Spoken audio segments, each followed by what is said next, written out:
My name is manager at Bronx Community for 6. Thank you. Thank you.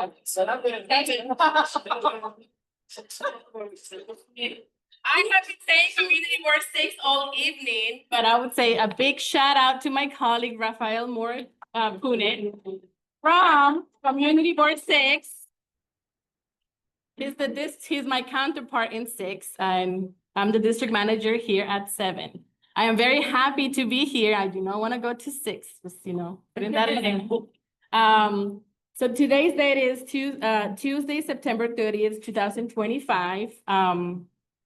I would like to say that we have translation services for anybody who needs them. For now, we have the translation in Spanish.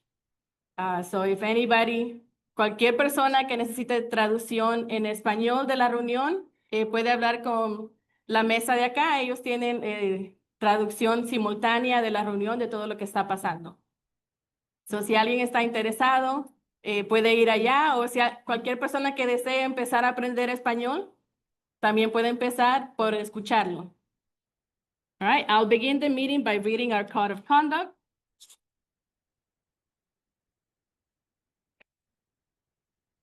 Bronx Community Board 7 has the right to remove a board member or member of the public from a meeting for engaging in inappropriate conduct, including but not limited to obscene, threatening, or harassing language, slander, threats or violence, personal attacks of any kind, or offensive, inflammatory comments on the basis of ethnicity, race, age, religion, gender, sexual orientation, and/or disability. Members of the public who engage in any other behavior that reasonably impedes the orderly administration of the meeting while at a board meeting shall be removed from the board meeting at the discretion of the chair or a chair designee. I will now begin the public hearing, and I would also like to give a big thanks to Patricia Burles, who's graciously provided our meeting space for today. I believe she may be in her office, but we thank her for her yearly partnership. We usually meet at this location every September, and we're hoping to continue on that tradition. I will now begin our public hearing. And I see Assembly Member Jeffrey Dinowitz.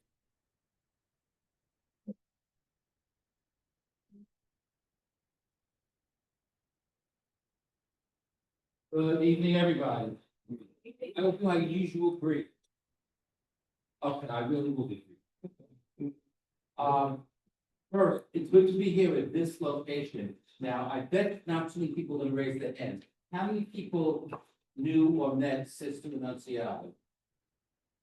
A small number of people. This center is named after her. She was from St. Philip Mary of the Grand Concourse, and she was just a wonderful community leader among so many other things. So it's really, it feels good when I walk in here knowing that this place is named after.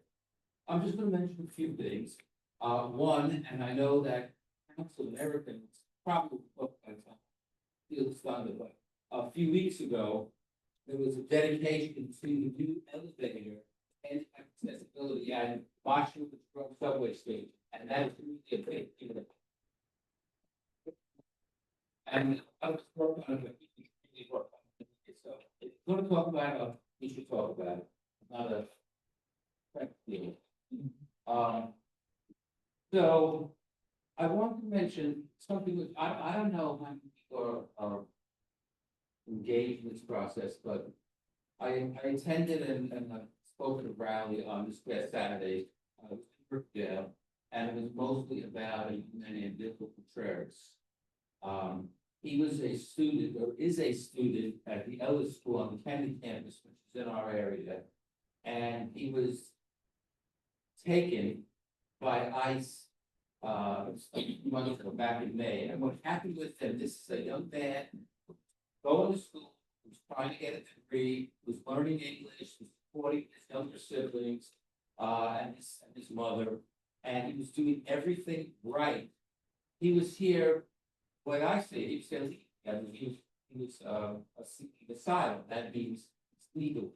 And he was attending the periodic check-ins that they have to do. And that's when he was grabbed. I don't know if the people were already past to grab him, but it's a horrendous thing. But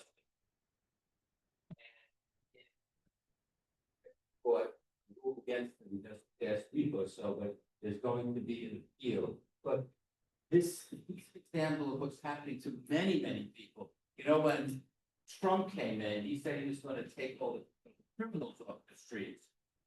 What they're doing is they're grabbing up people doing the right thing, who are working, who are our neighbors, and horrible. So I was really happy to see that there was good turnout of people in the community to speak up and speak out.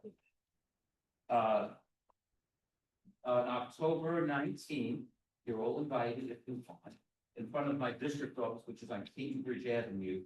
We're having another shredding event.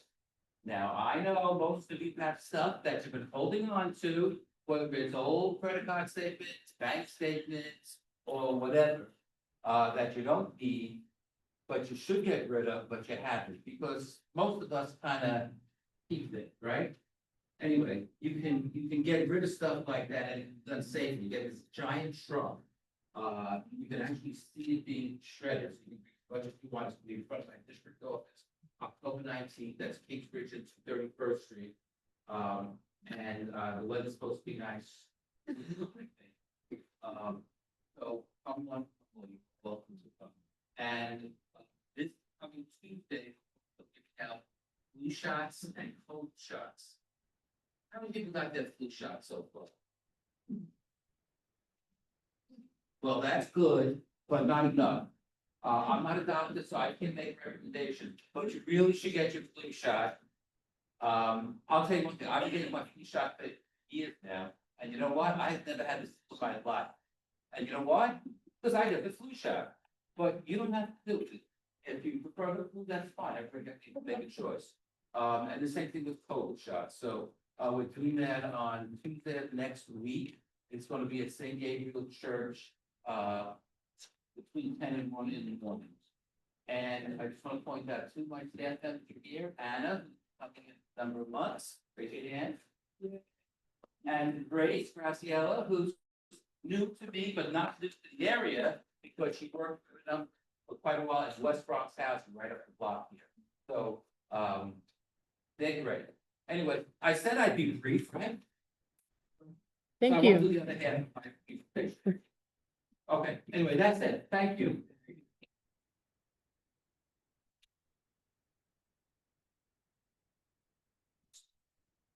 Next, we will hear from the 5-2 precinct, Detective Stephen Echeverria.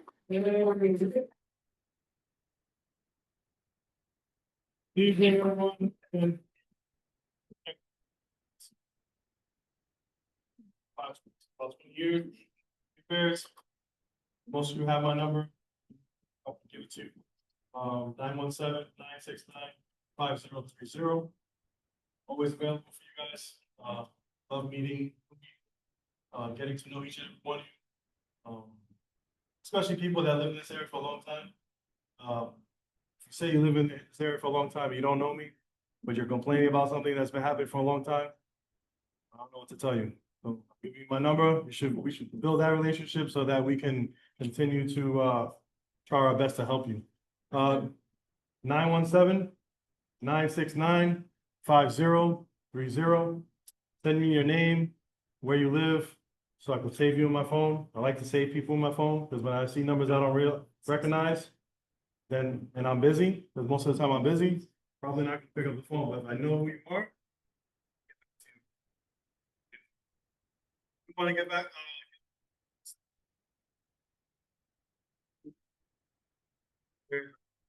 Stat, you're up 6.9% from the precinct. You're up in every category, which is 7 major crimes. Page 5. So the only 2 categories that were down are grand larceny, auto. Last murders even, rape up 1, up 5 robberies from last year, up 14 felony assaults, which you were at our community council meeting, the majority of them are domestic in nature. So we gotta work on that. Up 7 crimes in burglary. So last year we had 232 major crimes. This year we had 248. So we're up 16 major crimes. A lot of that is, again, domestic related. We have a lot of people moving into this neighborhood, buildings coming up every single day, hundreds of different families moving in from different boroughs. You know, not that those people are problems in those boroughs, but some of that is problems from other boroughs, and some of that is just, we have a lot more people. You know, people in a small amount of space. A lot of things can happen, fighting over parking spots. I do want to announce that we're having a coffee with a cop tomorrow. It's gonna be at Target at 40 West 225 Street. It's gonna take place at 10 a.m. 10 a.m. to 12 p.m. So if you don't know me and you have the time to get a free cup of coffee, we're gonna probably have donuts, muffins. 2 hours. You have my undivided attention. So if you're able to make it tomorrow, the Target at 40 West 225 Street, we'll be there. And like I said, always available to you guys. Tonight I had the Citizens Academy. If you don't know what that is, every semester or every half a year, we get 3 people who go to the police academy to learn about the police department. Choose 3 people. And there's 3 people in it right now, and in spring there'll be 3 more. If you're interested in that, let me know. I'll get you on the waiting list. There is a waiting list because a lot of people want to do it. Sometimes it happens sooner than later. Some people can't make it during that term. If you're on that list, I go right down that list. So if you're interested, come see me. I won't be here forever because I got to go pick them back up, but I'll be here for a good amount of time. Okay? Thank you very much. Thank you.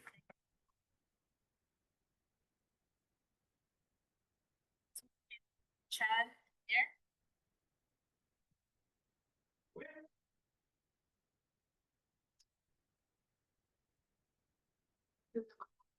Well, good evening, everyone, and thank you for joining our CB7 meeting.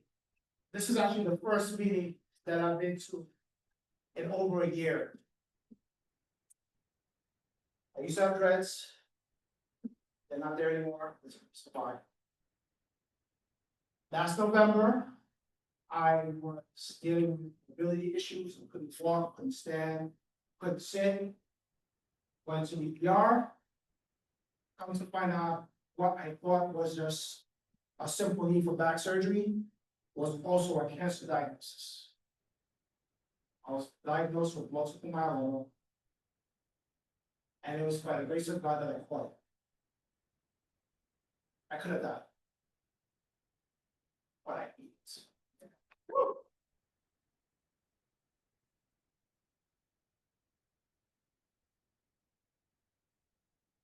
And I owe a bunch of gratitude to each and every one in the room, anyone who delivered food to me, prayed for me, thought of me, who checked on me, said something nice about me, who did anything under the sun to wish me the best intentions. I felt it, and I'm just grateful to be back. I want to thank each and every one of y'all. I want to thank you for that. And for those who may be interested, I have a YouTube channel where I document my journey. It's under my name, Chad Ryan Brigade. My last name is spelled just want to share that. And I'm hoping that as a cancer survivor, I now have another advocacy point that I have where hopefully I can help save someone else's life who is dealing with cancer, or help to explain the importance of treatments and hopefully eliminate some of the stigmas that are plaguing our neighborhoods right now. So I think that's my bell. That's my bell. No, false alarm, continue. This one goes on to say thank you. Chad is back and he's ready to rock and roll.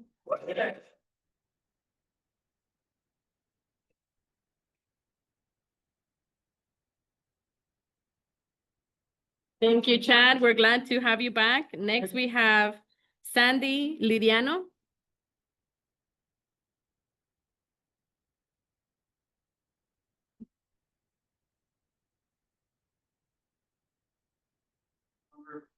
I work with these review board, and that's the allocation of them.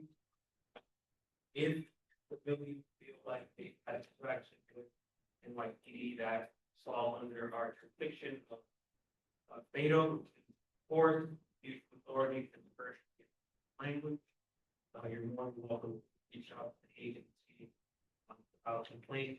I left some forms on the table in front. And you can call line for 341. If you fall under the category, with the understanding obviously that it's very heavy work, very necessary work, but sometimes there are situations that for it. Thank you. Thank you. Next, you have a question? Okay, go ahead. Just a quick comment. Just a heads up, he said that he left the paper in the front. The table is no longer in the front. All the stuff is here. So the Okay, paper he's talking about is here at the front. So anybody that needs all the leaflets, they can get them by. thank you, Edgar. Next, any more questions? All right, we'll move on to Viviana Quiñones.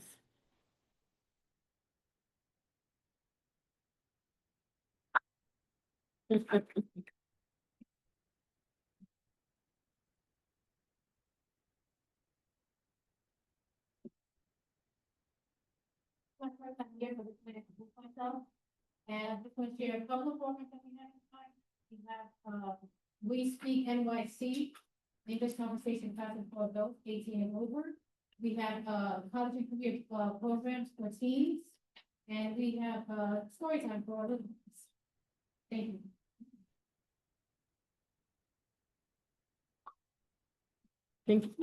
You have a question? Yeah, what is your-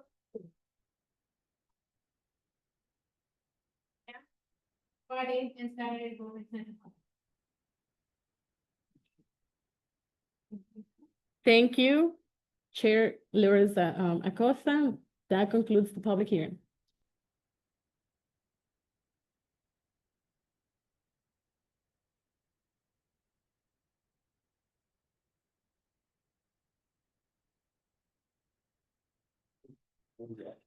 Yeah, you have to throw it.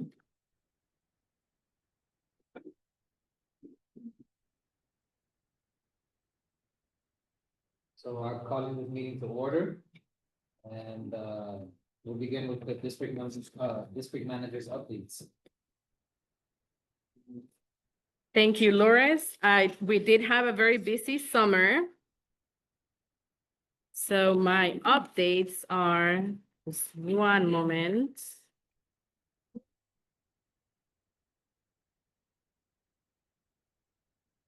Felt like I added them.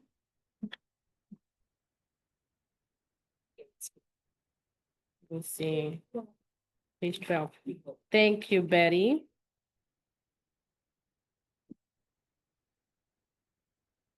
Oh, no, no.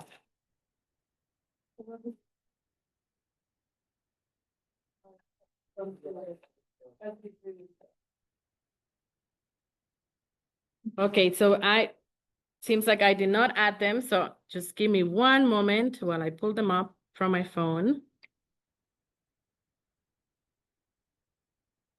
And they will be in the minutes.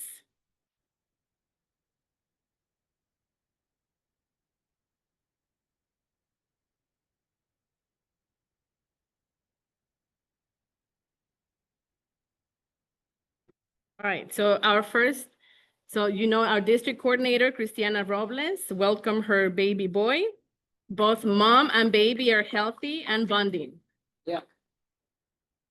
A warm welcome to our newly appointed board members. If as I call your name, if you can please stand up. Mohamed Bayo.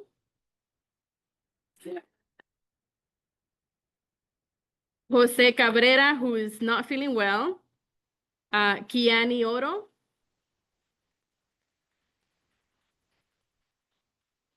Deanna Penn, Craig Ricard, Ginny Rodriguez, and Kim Troncoso.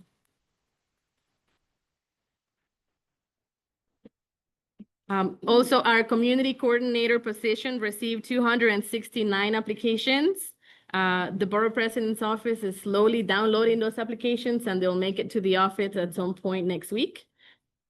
The board received $10,000 from Councilmember Purina Sanchez for translation services at our general board meetings, which is the service that you see here tonight. So please help us with promotion. The board received $10,000 from Councilmember Oswald Feliz for domestic violence programming. Thank you. So, as you heard from Detective Echevarria, the 5-2 precinct has seen an uptick in DV calls in the district. And so we're looking to collaborating with different stakeholders in the community to brainstorm different programming. I would admit that this is not my area of expertise. So we will be reaching out not only to the board members, but also to different community services in the community to find out and put together maybe about, hopefully, if we can stretch the money, about maybe 5 events in the community. So more to come on that. The board received 4,500 grant from the Civic Engagement Commission to host 3 idea generations for the People's Money Initiative. A big shout out to Edgar Ramos, who attended the facilitator training at NYU yesterday. We hosted 2 community events, our annual resource fair and also a Poe Place cleanup. We are hosting a cleanup on Jerome Avenue in collaboration with Lehman College. Huge shout out to Yini for making that partnership happen. We'll share the flyer as soon as we have it. Also throughout the summer, we attended a lot of many different community events in the community, back to schools and meetings to promote the community board and also the services that we provide, as well as promoting future board member applications. And the MTA board adopted fare and toll increases to take effect in January 2026. It will go from $2.90 to $3. And the reduced fare is increasing from $1.55 to, wait, hold. That makes no sense. Okay. I'm gonna edit that because it says from $1.55 to $1.50, but I'm sure that's a typo. I know there's a 20 cents increase for everything. And the express bus fare is rising from $7 to $7.25. There's also rehabilitation of the Concourse Yard substation at 3119 Jerome Avenue. The work started on September 18th and is anticipated to be completed by December 31, 2027. MTA will be coming to a future municipal services committee meeting to provide a little bit more details on that. And for any constituent concerns, you can elevate those to the office by phone. You can call me at 929-496-0748. I also accept text messages, and you can send me pictures to that phone number or via email. And that concludes my update.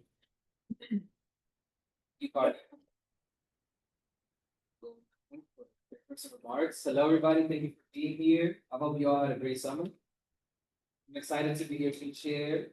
My vision. By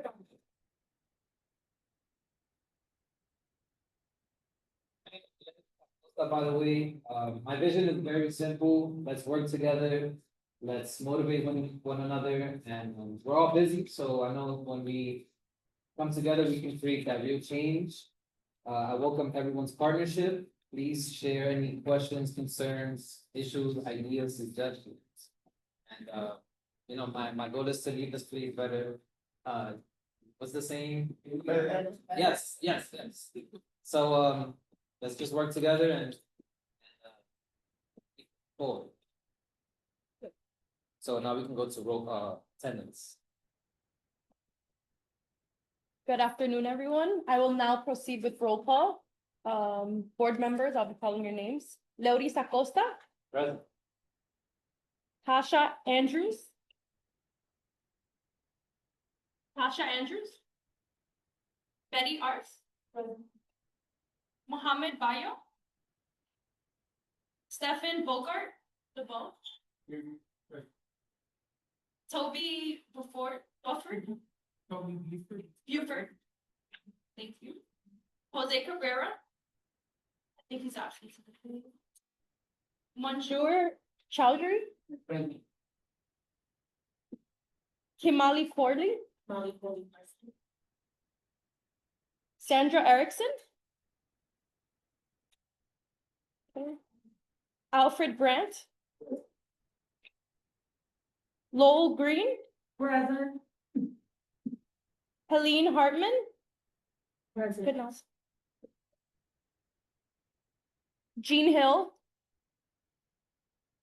Khadija Kalia. Present. Andrew Leosa. Jesus Lopez. Marcus McLarty. Kiani Oro. Present.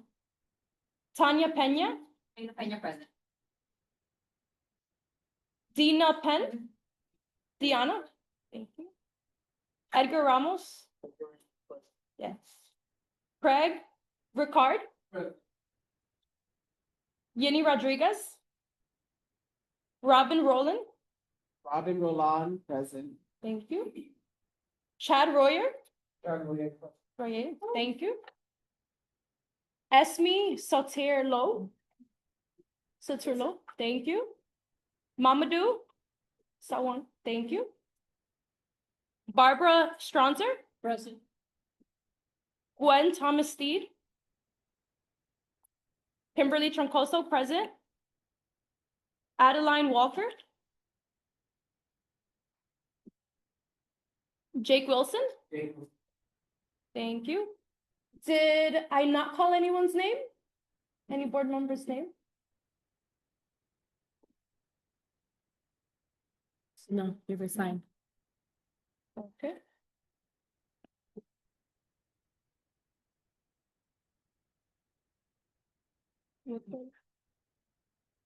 Oh, we have quorum.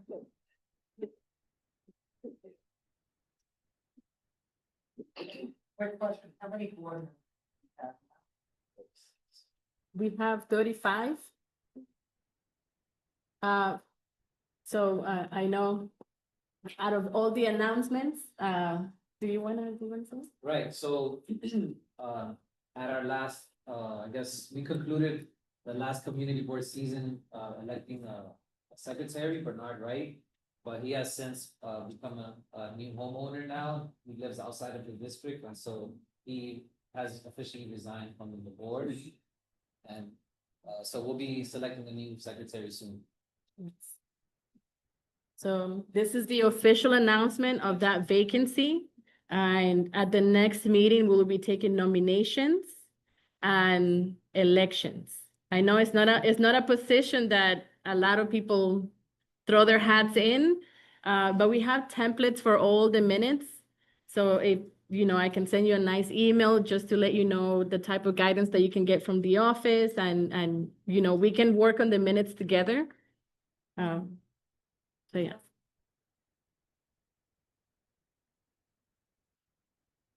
Right, yes. Right, yeah. So you have to have been in service at Bronx Community Board 7 for a year. In good standing, yes. Attendance.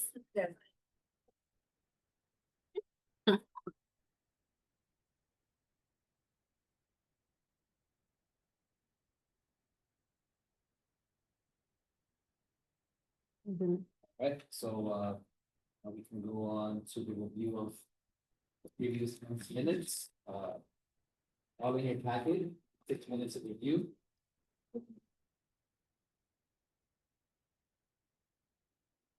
That's on page 11.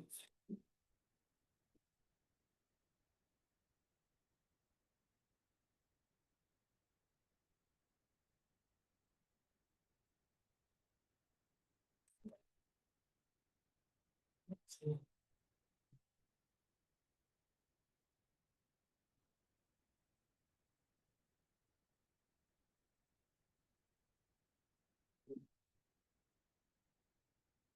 and then we'll do roll call to approve the minutes.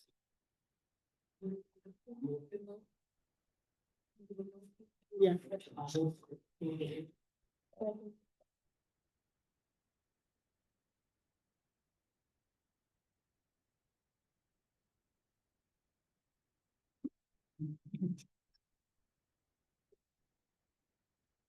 Okay, roll call will proceed again. Lourdes Acosta, Approves. Tasha Andrews, Betty Arce, Yes. Mohammed Bayo, Stephen Bogart, Approved. Toby Buford, Approved. It's, so you have to vote. Remember, we went over this. You have to vote yes, no, or abstain. Okay, thank you. Jose Cabrera. Not here. Manjur Chowdhury, Yes. Kamali Corley, Yes. Sandra Erickson, absent. Alfred Grant. Lowell Green, Helene Harden, Yes. Khadijah Polya, Yes. Andrew Leosa, Yes, I have. Jesus Lopez. Marcus McLarty. Kiani Oro, Yes. Tanya Pena, Yes. Diana Penn. Yeah. Edgar Ramos, Vote change. Craig Ricard. Yeah. Yeni Rodriguez, Yes. Robin Roland, Yes. Roland, thank you. Chad Royer, Chad votes yes. Esme Sautir, hello. Mamadou Sawani, Barbara Stronzer, Yes. Gwen Thomas, absent. Kimberly Troncoso votes approved, yes. Adeline Walker. And Jake Wilson.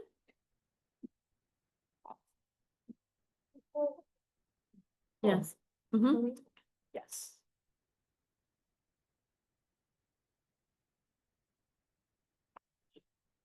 Motion passes.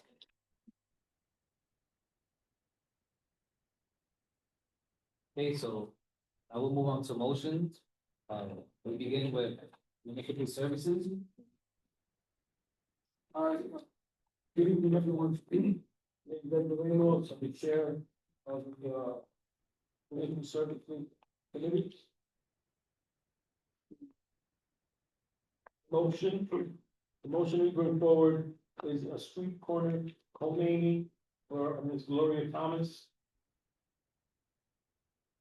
So it's going to be addressed to Council Member Corinne Sanchez. The recommended action is to send a letter to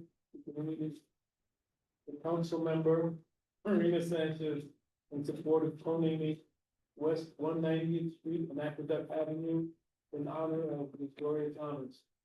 Gloria Thomas passed away, background, Gloria Thomas passed away on Monday, October 9, 2023. She was a longtime resident and community advocate, a member of the Northwest Bronx Community Coalition, a 52nd Precinct Council member, and various other organizations. She volunteered tirelessly to assist and improve our neighborhood.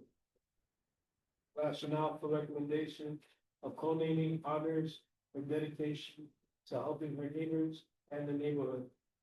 Timing, none presented. Prior action, her children, Sherry Thomas, Robin Thomas, and Sean Thomas, presented the request before the Municipal Services Committee. Future actions, the motion will be put to a vote on September 18th, 2025, at the executive meeting, which was approved and is now being considered at the September 30th, 2025 general board meeting. Committee votes was 7 yeses, 3 were absent. Executive committee was 6 yeses, 2 people absent. That's it. Can you get a second on the motion, please? I'll second. Thank you. Chad Royer seconds the motion. Now for the discussion. Anyone have any questions? Family members are here, right? They said they might come, I told them, I said, this is in case they didn't ask questions or anything. They gave a very heartfelt, presentation, presenting about their mother, the things that she's done for the community. The amount of years, the amount of time she's been on that with her. People still walk by and wonder, where is she? She used to always be there, just to say hi to people, give some people soup on a cold day. So just did a lot to.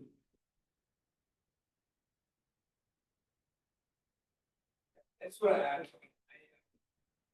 live in the building that she did too, and just to second everything she said, but I, that's my family, she's gonna be different difference. And I'm Muslim, for example, presidents and all, so. Yeah. Yeah. That's the thing. Everyone spoken to about her has had nothing but positive things to say about her. This family says she's been a strong lead for this. I think they're also looking to try to do a park bench conaming for her also, since she spends so much time on the park bench. She has to be. Okay, with that, we can move on to a roll call. Roll Board call mem- vote. Board members, Leorisa Costa, Groups, Betty Arce, sorry, excuse me.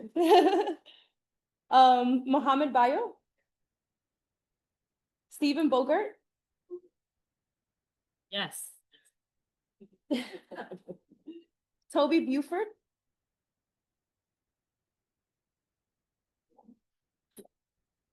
Manjur Chowdhury. Yes. Kimali Corley. Yes. Alfred Grant. Lowell Green. Yes. Helene, Hartman. Yes, and very well deserved. Khadija Kolya. Yes. Andrew Leosa. Jesus Lopez Jensen. Kiani Oro. Yes. Tanya Pena. Yes. Dina Penn. Diana. Yes. Edgar Ramos. Craig Ricard. Yes. Yini Rodriguez. Yes. Robin Roland. Yes. Chad Royer. Chad votes yes. Esme Sauter. Low. Yes. Mamadou Sawane. yes. Barbara Stronzer. Yes. Kimberly Troncoso votes yes. Adeline Walker Santiago, not here. And Jake Wilson?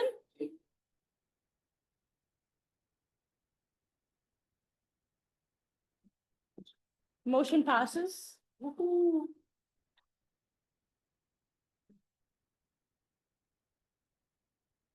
We'll move to a motion by our Housing, Land Use and Economic Development Committee. Good evening. My name is Mohammed Bayo, in the group there, Housing, Land Use and Economic Development.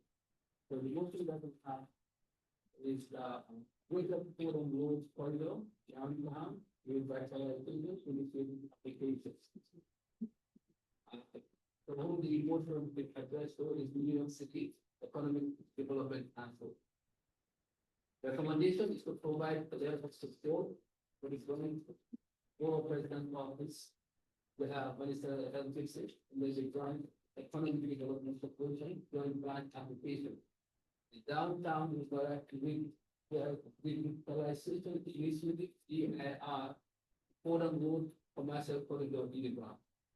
So the background is that the Fordham Road is very economic engine of the Bronx. So it links all the businesses around the Bronx Zoo. You have the Fordham Road and the plaza, Fordham Plaza. So that being the case, the DRR is DRR will find opportunity to support Bronx folks who can invest in this area. So the project is a capital project that will need investments. So this opportunity is given to the Bronx, the Bronx Borough President's Office and the Bronx Economic Development Person making an application. So that this grant can be given to businesses that have this area economic hub and give them opportunities. So the rationale for this project is the Bronx CBS has the advisory and support for opinion on land uses.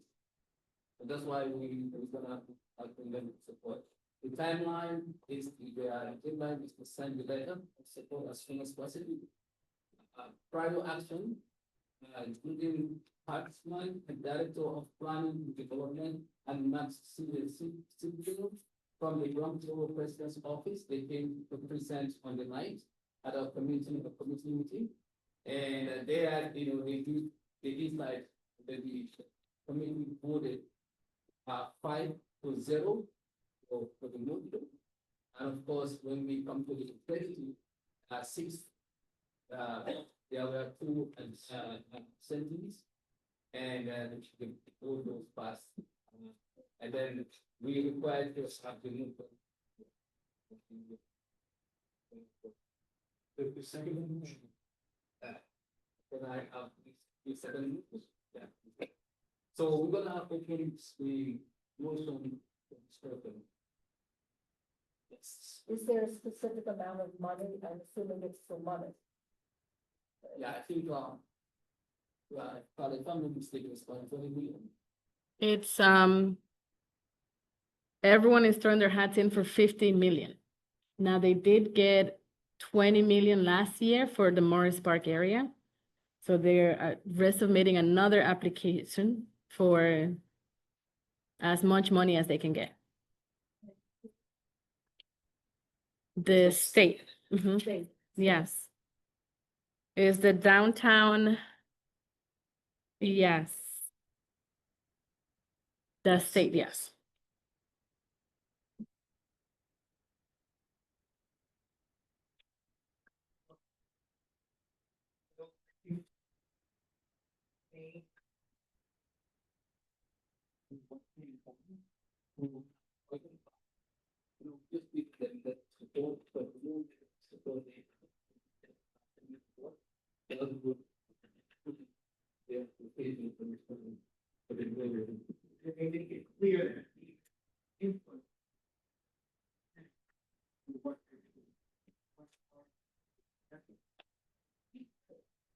So there's no input. From what I understand is the borough president's office accumulates different applications from everyone, and they submit it as a whole application for many different projects, as long as they are within the grid area that they have mapped out. And then organizations who are willing to do anything with that money, they can submit applications to the borough president's office.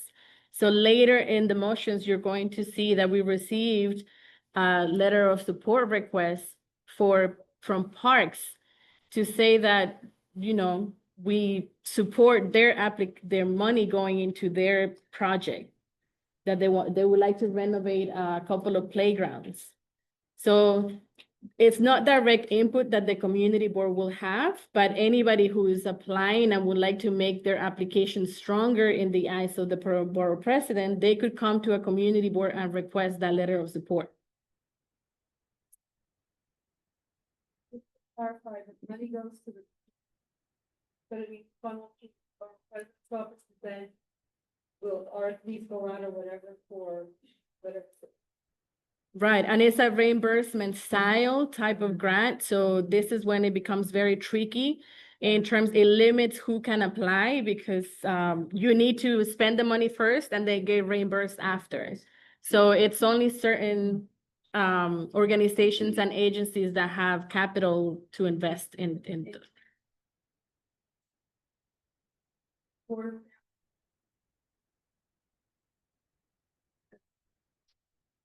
No, so for this year, the application will be only for that grid area.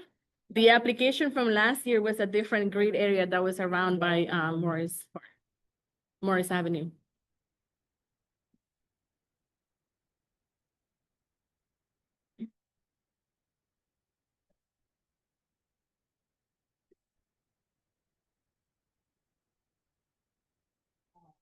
Area.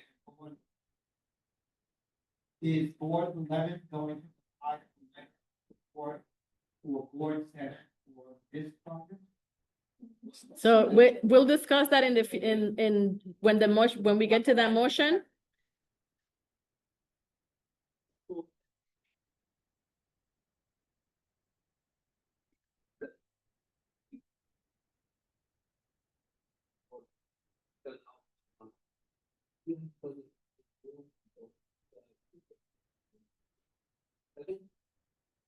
That's obviously the action. They don't support. This is 30. 30. 30 years. Yeah. Heard of the board voting on a project that just so this is why all of a sudden we're doing this. And I'd like to know. If the board members Right, so we'll have that discussion. I think that's motion B that you're discussing. So let's stick to the conversation to stay on topic with motion B at the moment.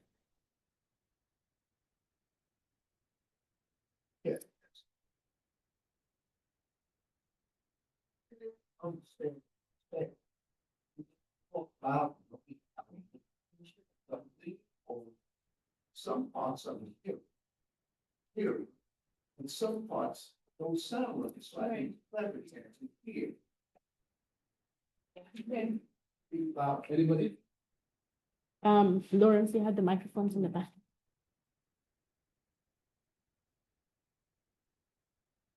at this time, we do not know what kind of organizations this grant money will go for, if and when we get the grant, correct? No, so the borough president's office, they have set the deadline to accept applications from anybody within the grade until October 20th. So anybody, let's say it could be Fordham University who submits an application to them. It could be the Bronx Zoo. It could be the EDC for the Kingsbridge Armory. It could be parks for parks or playground in our district. So all these entities can have until October 20th to submit that application to the borough president's office.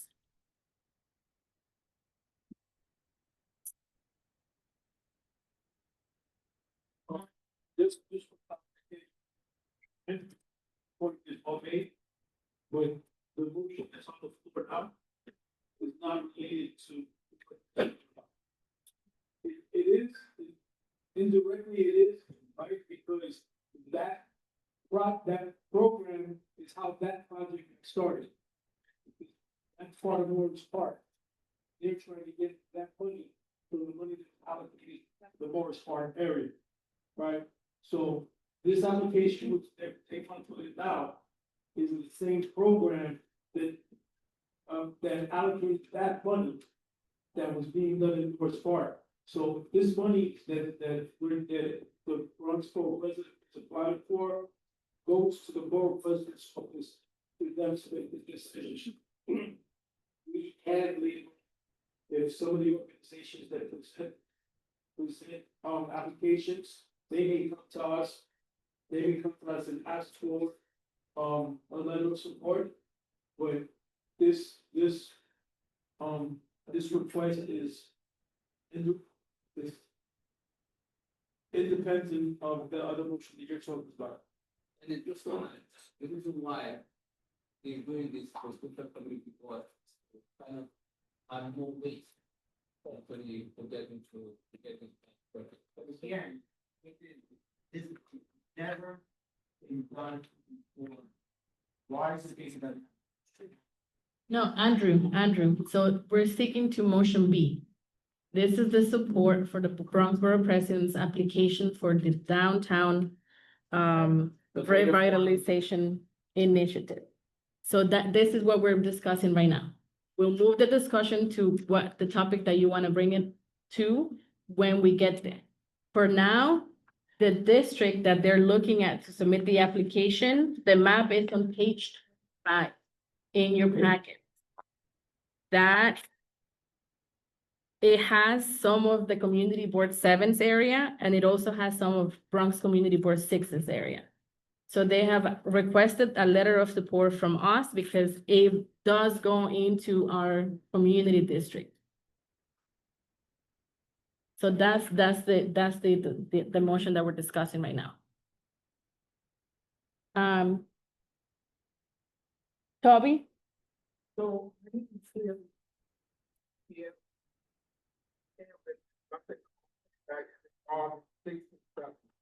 Right? But I didn't clearly hear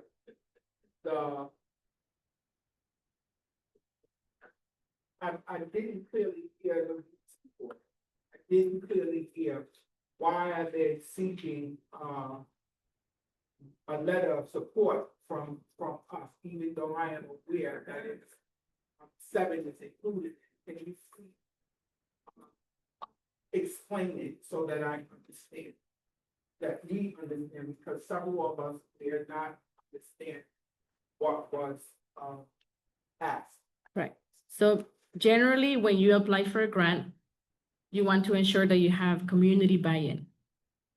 So your application as a Bronx Borough President's Office looks better when you have the support of the community boards that you oversee.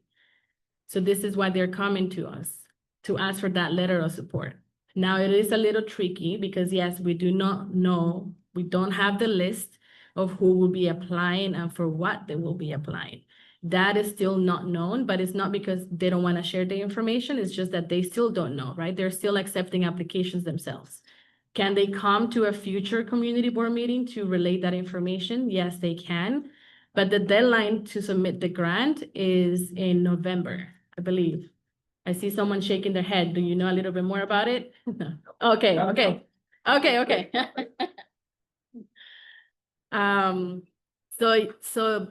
So they will be applying, but they're still basically getting applications from anybody within the grid that they have identified.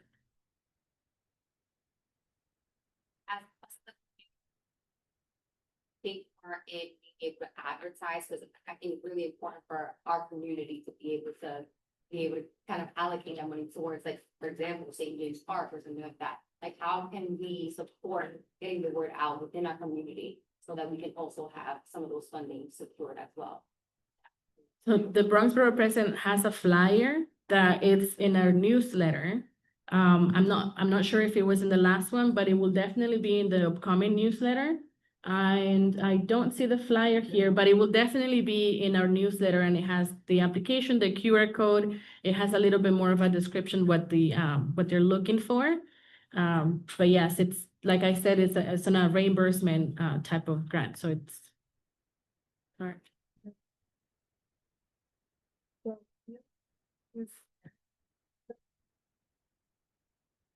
27, the minimum for.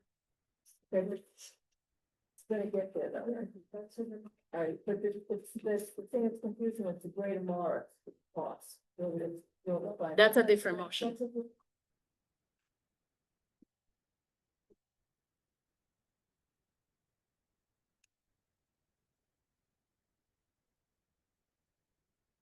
Okay, so, does anyone second the motion? Oh, you did, okay, cool, so let's, do our roll call vote. For motion B. Call for motion B, Lourdes Acosta, Approves?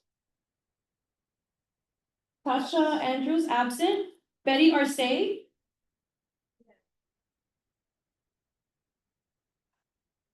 Mohammed Bayo. Stephen Bogart. LeBeau. Toby Buford. Jose Cabrera, absent. Monjur Chowdhury. Kimali Corley. Abstain. Sandra Erickson, absent. Alfred Grant. Lowell Green. Abstain. Helene Hartman Kutnowski. Yes. Jean Hill, absent. Khadijah Koya. Andrew Leosa. Jesus Lopez Jensen. Marcus McMurdy, absent. Kiani Oro. Yes. Taina Pena. Yes. Diana Penn. Edgar Ramos. Craig Ricard. Yini Rodriguez. Robin Roland. Yes. Chad Royer. Chad votes yes. Esme Sauter. Hello. Mamadou Sawane. Barbara Stronzer. Yes. Kimberly Troncoso votes yes. Jake Wilson.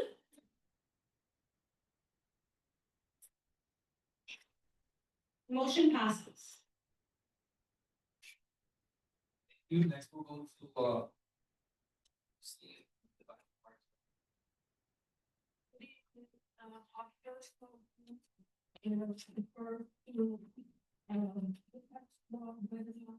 Fox enforcement control. We have a new captain for the Bronx, her name is Captain Enzo comes from Manhattan. And she is requesting a letter of support to, not only the Bronx Parks Commissioner, but also the citywide Bronx Commissioner, asking for more help. 2 years ago, Bronx County had, I believe it was 52 pet offices. It was supposed to cover all our parks, all right? This year, we're down to 22. Why?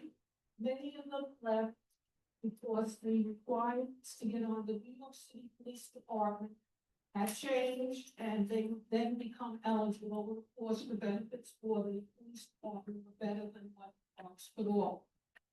So at this point, she's asking for a letter of support so that not only will they quickly hire more people to cover the parks in our area, but also, in addition to that, she would also like her hours of current staff to be increased to about 7 o'clock at night. So at this point, we are recommending that we send a letter to both Commissioner Iris Rodriguez Roser and Bronx Commissioner Aponte, requesting that additional PEP offices be hired for the Bronx. In the meantime, we are requesting longer hours for the current PEP offices.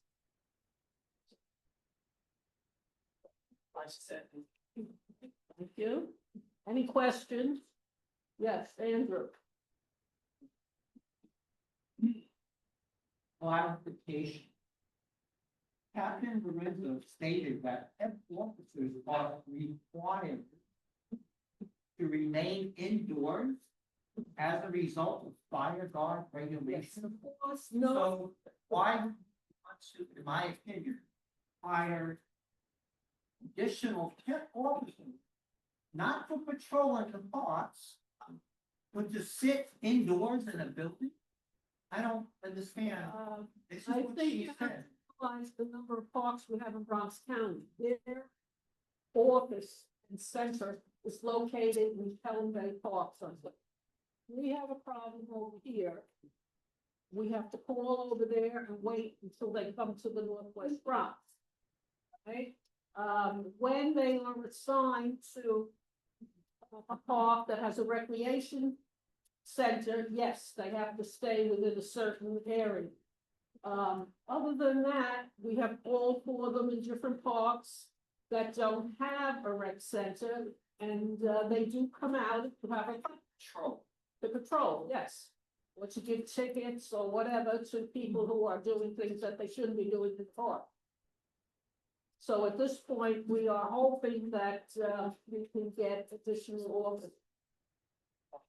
Just for clarification, well, one of the issues is the reason why they have to have, if there's a recreation building, they have to have someone with a fire watch certificate is because their fire alarm is not modern and up to date enough, right? So if they have somewhere where people are congregated, they don't have the right number of fire alarms, the right proper suppression and everything else, they have to have a fire watch. Basically, somebody that physically sits in and looks for fire. So what Strauss is saying is, so if a park only has two PEP officers, one has to stay in the building and then one officer to patrol the park. By having more officers, you can have that one officer in there, but then instead of 1 or 2, maybe you have 5 officers in the park. But unfortunately, because of the way some of the fire alarm systems are and some of those parks, they're kind of outdated, but they need to have what's considered a fire watch, which is the person that's certified to say what's something's on fire. That's kind of what's happening. Does the fire guard have to be a PEP officer, or can somebody else be a fireman? Why would we take somebody who is trained to be a PEP officer, attended the police academy, to patrol, sitting indoors with the fire? It's inefficient, it's not. The purpose of a PEP officer should primarily, in my opinion, be to patrol the park. That's what I was saying. I think that's what my community would like to see, not an officer sitting indoors at the fire guard. Somebody else should be. Yeah, no, so Andrew, so I think PEP officers, they wear different color shirts. So there are some that can only stay indoors, and there is a different color shirt that stays outside to do patrolling. Now, to the PEP officer, the captain, what she said was that if additional PEP officers were assigned to a certain area, then you have that one person who stays indoors, because that's what they were assigned to do, depending on the color of the t-shirt, and you will have additional members who can be outside. Lo? So, question, does a PEP officer sitting at the closed circuit TV monitoring system? Or can any park employee? That I don't know, but I do know that they usually by the entrance area. Right, Mhm. but I would like to know who was sitting monitoring the closed circuit TV system? Because if it's a PEP officer, I think that's a non-appropriate use for a PEP officer.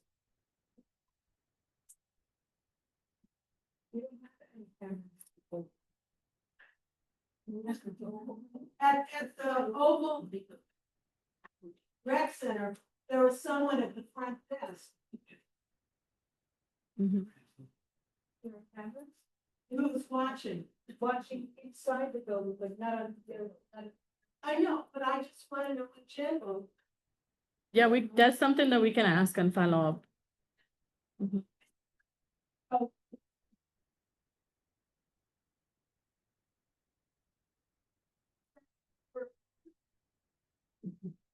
Longer hours. When you say system-wide, it says this letter. It says in the meantime, we're requesting longer hours for the current PEP officers. Right. I think we need to put Because in the previous sentence, it says Bronx. But if we're requesting, you know, system-wide, not just the Bronx. I think so, it's not. Except we're not sure the numbers in the other boroughs, and they have, what do we have over here? So I would like to. No, but it says, you're requesting longer hours. Yes. Mhm. But if it doesn't say, is that for the Bronx? All right. It's that- Uh. it's that number. Right. Yes. Then it should be simply stated. Okay, one more. This is what I'm trying to say. When it comes down to part-time jobs, every, especially in Bronx, we.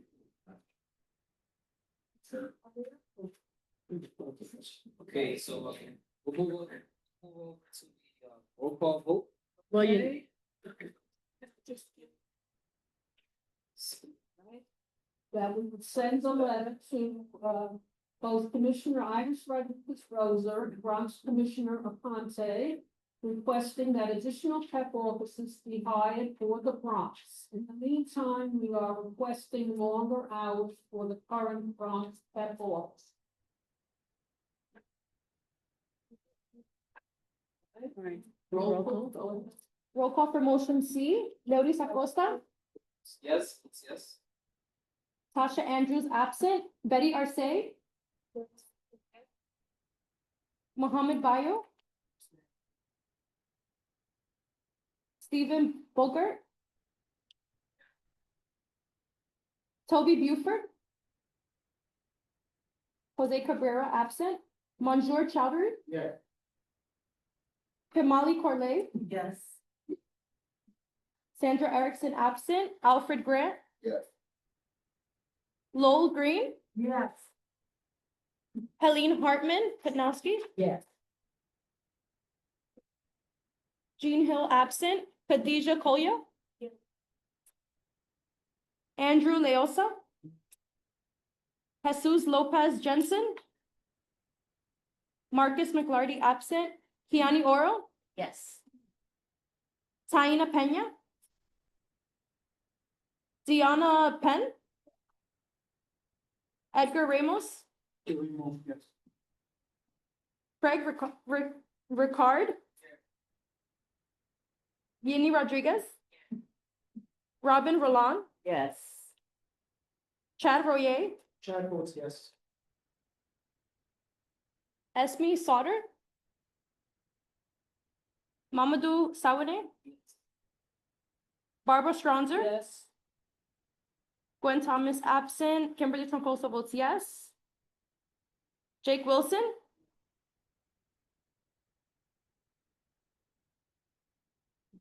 motion passes. Okay, now we want to second. Second motion, all right, I'll read it. That a letter of support requesting that 2 playgrounds be considered for rehabilitation as part of the Greater Morris Park downtown revitalization initiative. We received a request to support, I believe I have the playgrounds, they are Ben Abrams and Matthew Mulliner playgrounds from Board 11 to, support their financing and funding through this downtown revitalization initiative. I will admit, for all the years I've been on the board, this is the first time we received a request for something not in our board area. We discussed this at the Parks meeting, and the feeling was, we don't know what the future will hold for our board, and at some point, we may need the support of another board. That's the reason I feel that our Parks Committee supported the motion. Do we have any questions on that, please? Well, you need a second for the motion. You need to second the motion. You need a I'm second. sorry. Okay, thank you. Second.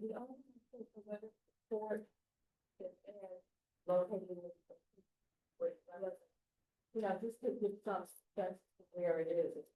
There's some confusion that it's, okay. That sounds like a good idea. Well, we don't know at this time we're not asking to support specific sites. That will be left up for local community board to fix the sites that will get rehab. Well, the sites are listed here, Ben Abrams and Matthew Mullen Playground. Those are the two sites that they are requesting a letter of support. And I think those names should be in the letter. Yes, definitely. It's here, right here in the motion. If you look at the page, the motion. All right, any other questions? Andrew? I'm not aware of those parts. I'm not aware of what those parts need. Why am I in a district board being asked to provide input? I'm ignorant, I'm unaware, I don't know. Why would another board be asked to have input? I don't understand. Right, so I We would say, never asked board any board to. They would say to me, why would you ask me to support something any good? It's not aware of, it's not in our jurisdiction. I don't understand how we can do this. It's a right, so one of the playgrounds is in Bronx Park. One of the playgrounds is in Bronx Park. And in the eyes of parks, the parks are shared entities between any community board that they touch on. And so they usually request, so when something goes to Van Cortlandt Park, they usually send it to CB8, CB7, CB12. So from parks perspective, they look at parks as shared entities between different community boards. So to their eyes, Bronx Parks, it's touched by CB7, and therefore they can send a request for us to support something. Now, all of you, remember, motions are placed on the floor. If you don't agree with something, you have your own vote. The fact that the motion was made and it passed the committee and it passed the executive committee, don't feel pressured that you have to vote a certain way. Just, you can vote however you feel like it. Just fly. I think one of the parks that's involved in that is the one that's on North Park Avenue, which is the one that's kind of, they do a lot of hockey events. There aren't too many parks within the city where, they actually have, hockey that's being, actively played. If that's one of those parks. Yeah, and in addition, if you look at it in parks as well, like I live around this city, I would do so that connectivity is there, so it is kind of makes sense to perhaps public area like that. To be so. Just a question, I'm sorry. We finish on the. Oh, I'm just curious what. Executive, what was the hesitation? For the approval of the motion? If it was. Because it says, or said yes to say. Okay, I can add, I voted no, I feel like this will. There are motions and but that are outside of our purview, so I didn't feel.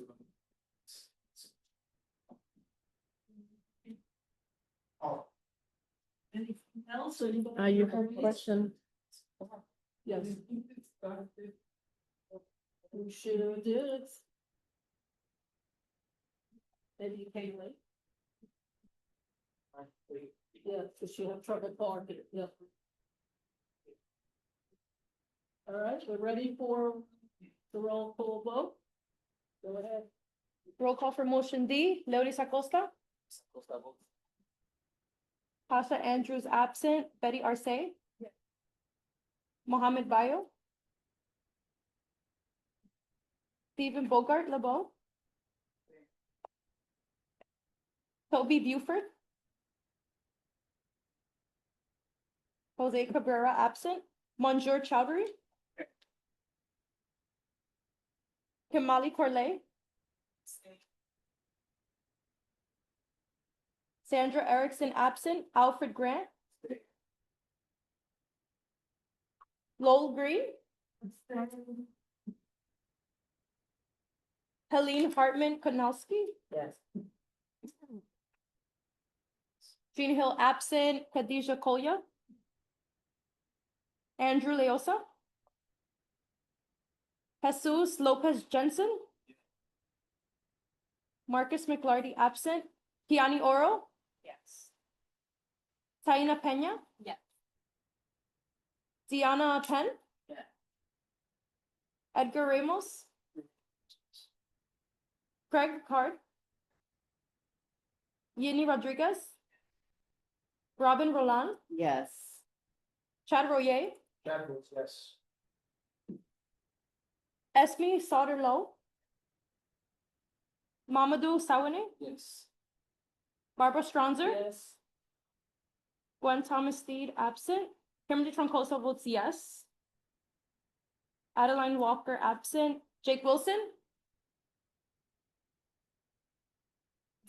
Motion passes. Last but not least, we'll move over to.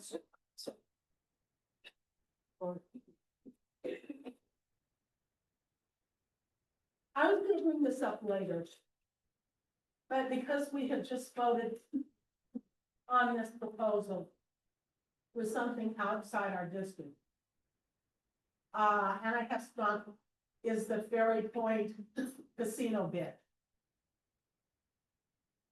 When it's outside of a district, but in parkland. And, we are asked tonight to vote on some parkland initiatives outside of our community board area. And I am just concerned and, expressing my worry if we, as a Bronx community board, will have to take a vote on the stand of the casino location out of Ferry Point. And that's just my comment. Okay, forward, moving on, last but not least, Veterans Affairs, last question. Okay, good evening, everyone. My name is Chad Boyer. I am the chair of the Veteran Affairs and Services Committee. Just saying that I'll be with us. So the motion is as follows. CP7 to send a letter to the city council members of CP7 to propose a veteran banner program. So for those who may not know what a veteran banner program would look like, there's actually a website that actually has a sample, hometownheroesbanners.com. hometownheroesbanners.com. And the motion is to be addressed to council members Oswald Police and Bruno Sanchez. The recommended action is to send a letter to Police and Sanchez to fund and implement a veterans banner program, Kingsbridge Road, where it starts from West Border Road and it ends in Bailey Avenue.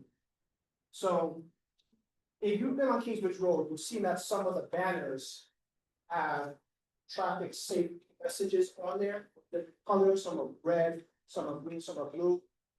And the idea came up in part because we had the VA in our district on Kingsbridge Road.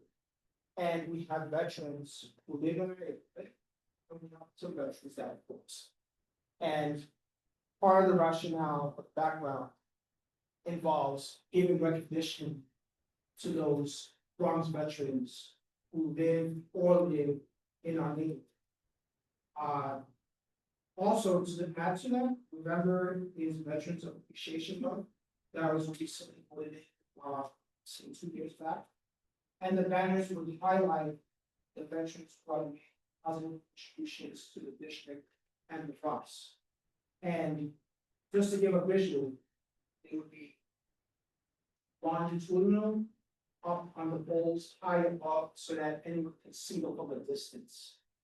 Our committee voted 6 yes, no objections. The executive voted 6 yes with no objections. And I'll entertain a motion or a second of the motion. Second, thank you. Now, anyone have any questions or comments on the motion? Where do I start? Let's start with Heidi.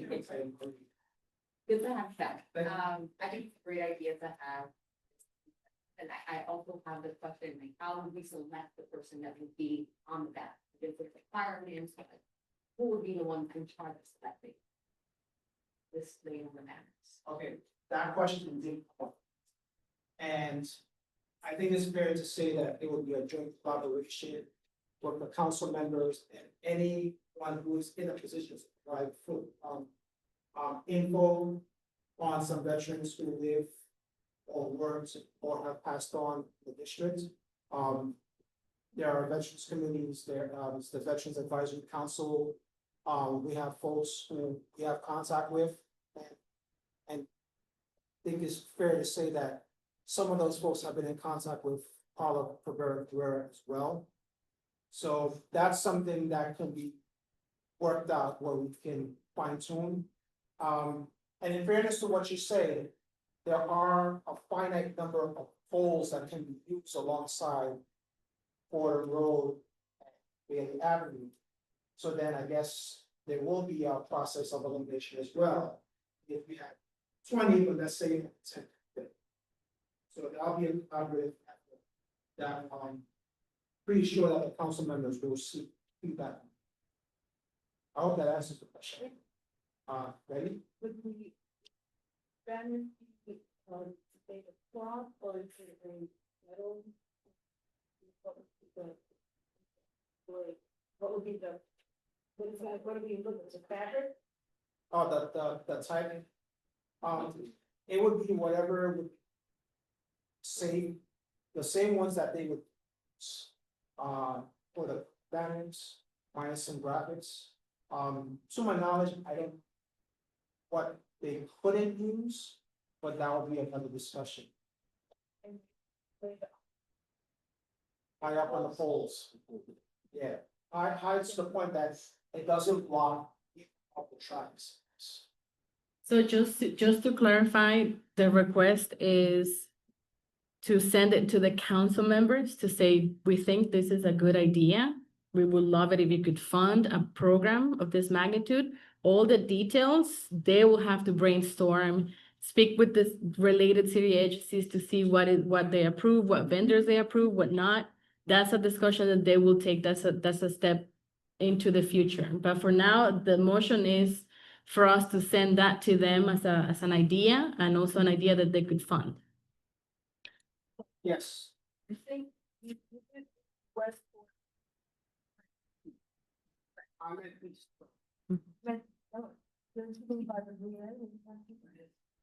No, East Water Road.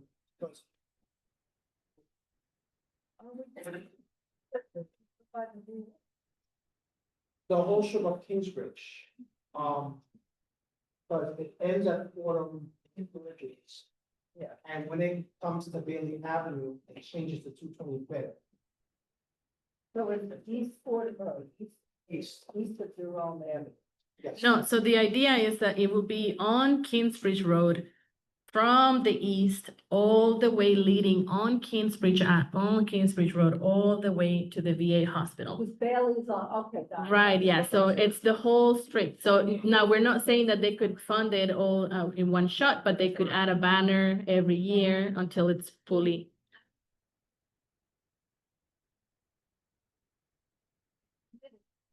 Sounded like you honor the veterans have passed on, but it sounds like that you're looking for way it's phrased, and again, maybe they would like the decision that they're paying for. It says veterans who made positive contributions to the district. So it sounds like students, I think it's, I don't know if you want to be clear about that, if we're looking to honor both veterans who passed or, you know what I'm saying? I mean, dying in action is, yeah, this, you know what I'm saying? I understand what you're saying. So are we leaving it open because I would leave it open, and I think one example, let's say we have someone who's like 5 years old, that's still alive. Wanna wait. I'm still. I guess I thought the other veterans banners were used to younger men that were perished in the war. Or maybe I thought.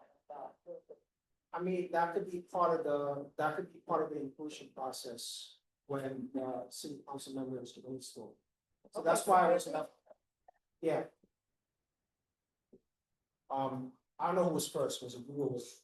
No, I just was gonna clarify that it would be said to her, like, this is a proposal to the council members. So the council members kind of would have to be the ones to set the criteria, and that's why he's leaving it open, so that can be done. Right. All right, last question because we have to move forward. Just to go clarity, the banners were attached. So the three lights. Right. Okay. I don't, banners are on certain streets already, not war. War banner, something it's a black one. So equivalent to that. Here's a banner on a lot of streets of the wars that can fit that they fought, but it's attached. Like in other neighborhoods. Right.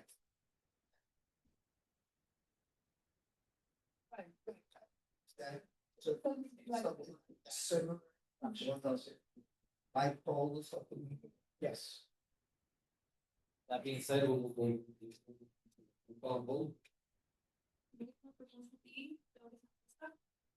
Yes. Tasha Andrews absent, Betty Arce. Mohammed Bayo. Stephen Bogart. Toby Buford. Jose Cabrera absent, Monsieur Chowdhury. Kamali Corley. Sandra Erickson absent, Alfred Grant. Yeah. Lowell Green. Yeah. Helene Hartman Kudnowski. Jean Hill absent, Khadijah Kolya. Andrew Leosa. Jesus Lopez Jensen. Marcus McLarty absent, Kiani Oro. Yes. Taina Pena. Yes. Diana Penn. Edgar Ramos. Craig Ricard. Yini Rodriguez. Robin Roland. Yes. Chad Royer. Yes. Esme Sauter-Lowe. Mamadou Sawane. Barbara Stronzer. Yes. Gwen Thomas Steed absent. Kimberly Troncoso votes yes. Adeline Walker Santiago absent. Jake Wilson. Motion passes. Thank you, members. Thanks to the committee. Thank you. Now we'll move over to committee reports. There's, and we can keep it brief. We'll start with parks. Anyone but the representative from the pep squad at our meeting. We brought up the fact that we are still not getting a clear message about who's going to be responsible for putting cameras up in Williamsbridge Oval. Seems to be falling between either parks or the police or whatever. Two of our electeds had outdoor meetings up there over the summer. Our state senator Rivera and also our councilman Dinowitz. Everybody promised cameras. And I'm hoping it's not gonna take 3, 4 years till we get them up. So rest assured that at each meeting, we are going to bring up the same issue.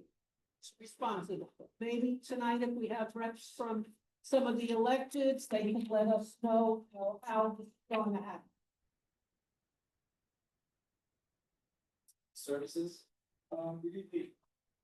We had our first, I guess, our unification meeting, right? Because basically useful services, and became moving of environment, sanitation, traffic, transportation, and public safety and quality of life. So I guess the hardest part of the beginning is just, already, getting all the people together, all the different, bits. Hopefully, moving forward from September, we're unified, it's going to take care of what we have to take care of. You know, we had a good meeting, the board is not exactly patient. We're hoping, just to heads up, instead of October second, it's usually this month, next month it'll be October 9th. We should, be on paper. So, coming. Second. Housing plan use development. Yeah, so we had a meeting tonight. Yeah.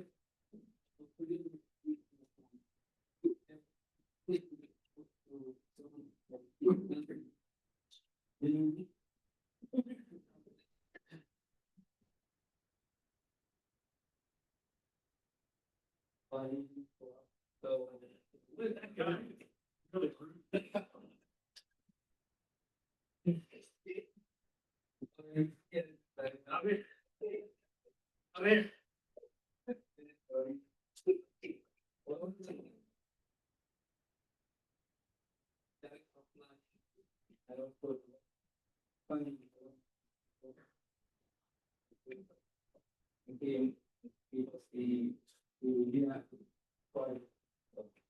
that would be better and fair than human services. Yes, good evening. So we have, this one, points for taking up what's out, or especially like the best suspicious, and also that appreciate that review. So it was recommended, someone send folks to discuss other recent activities that's happening in the world of veterans. Come to find out, he's recovering from New City, so we're hoping to have him in the October. We went over some ideas for the fiscal capital and expense budget request. An idea on veterans related. One day, about revitalization of the Riverbend Park by Bailey and 193rd.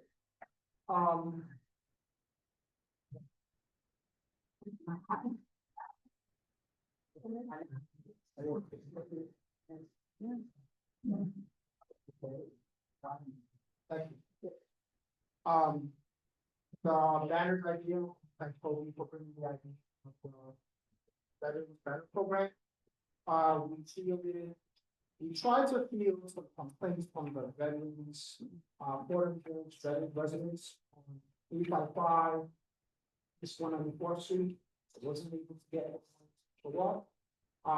We're opening the door so that those residents, excuse me, was not in that way, can bring those responses back to the board. And we discussed the Bronx victory here. And it looks like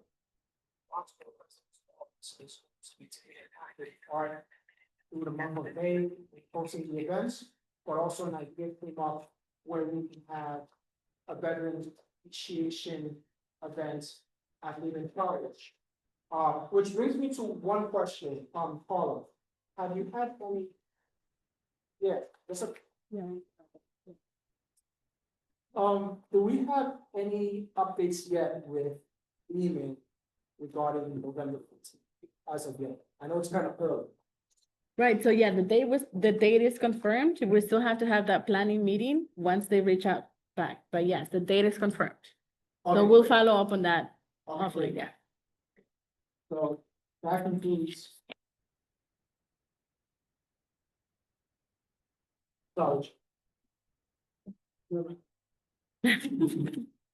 As the education youth library, we did not meet forum, but we did discuss what the years look like, so stay tuned and.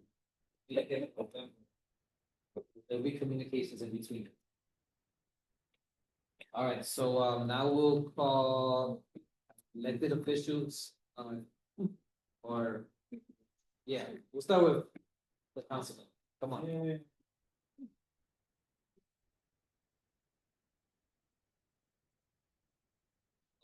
Making sure we have Up to you. I'd rather not use the mic, so. Okay. You can hear me back, right? Yes. All right, good evening, everyone. It's great to be here. Happy, is it still September? Happy start of the school year. Parents are, I'm sure, thrilled. They're with their kids all day over the summer, and now they get sent in school for 3 hours. You don't know me, I'm your council member, Eric Dinowitz.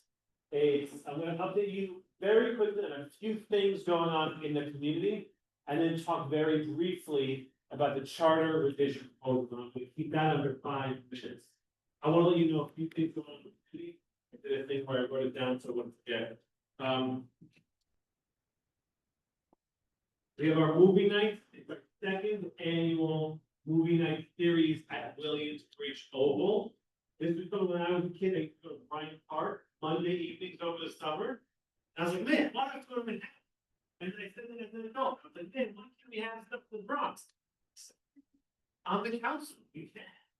And so 4 years ago, we started a series at Mayfield Park. And then last year, we started this at the Oval. And this is both with discretionary funding, in partnership with parks and private organizations like Bally's, Amazon, eBay, collaboration with National Corporation. We all work together. Hundreds of kids, families come through. Free popcorn, come on the 11th, last one. Elio. What is it? Well, I heard both, Elio and Elio. So, you know what you do? Come to the movie and find out how it's pronounced. And you know, part of this is they don't come out. Let's be very clear. They don't come out. Part of this is a few years ago, we allocated 10, sure, we got $10 million deal. And that includes things like Fort Light, which we know urban murder just last month, not even. When we said, you know, we have to get this on track, we have to be very quick to get this light. We said a few other things, we have to get more police coverage. We want one police file, the commissioner, to give the command, to make sure there's more cops around the Oval. We had some other news about a rape at the end of August, for last week. Now and I'm going to tell you exactly what happened. I'm not putting any votes anyone's way because he's not running. We sent a letter to the commissioner, people in the NYPD. No response. Not even a response. Not even like a no, we can't do that because we hate the Bronx. No response. And then I was at a meeting and the mayor was there. Personally, still no response. So they're interviewing people. The top interviewing person at the mayor's office. No response. That is how the mayor treats and feels about this, at least in my opinion. That's it. Now, to be fair, the streets hadn't been doing great. We had Saturday, they were there, they're patrolling. There was a little scuffle about the start, there was conflict. I went over to the officers. I said, hey, looks like something gonna start. They diffused the situation. They were fantastic. So we can take 50 seconds, local briefing.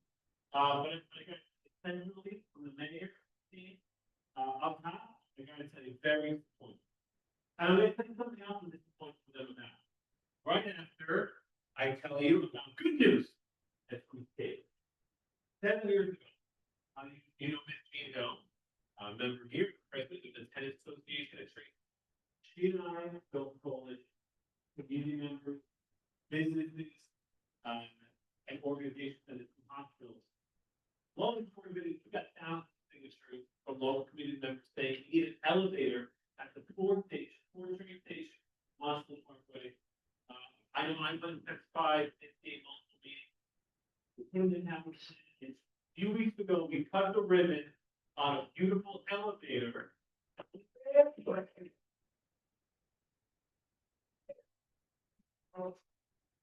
look like this, for me personally, it's something that I was working on before I was in office, come to fruition, it's incredible for me personally.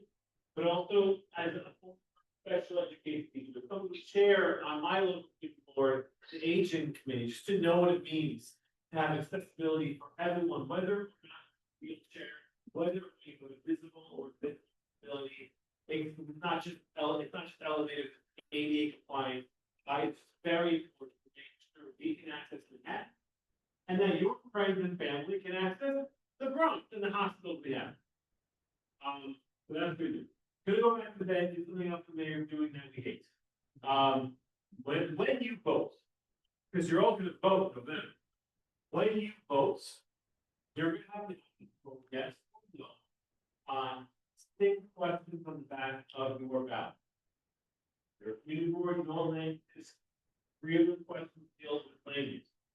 Like I would stop on March 4th. I can figure it's not good. And you're forcing the development without any concern for local input. People have to choose, they're gonna park in the crosswalk, which is also by the way, 80.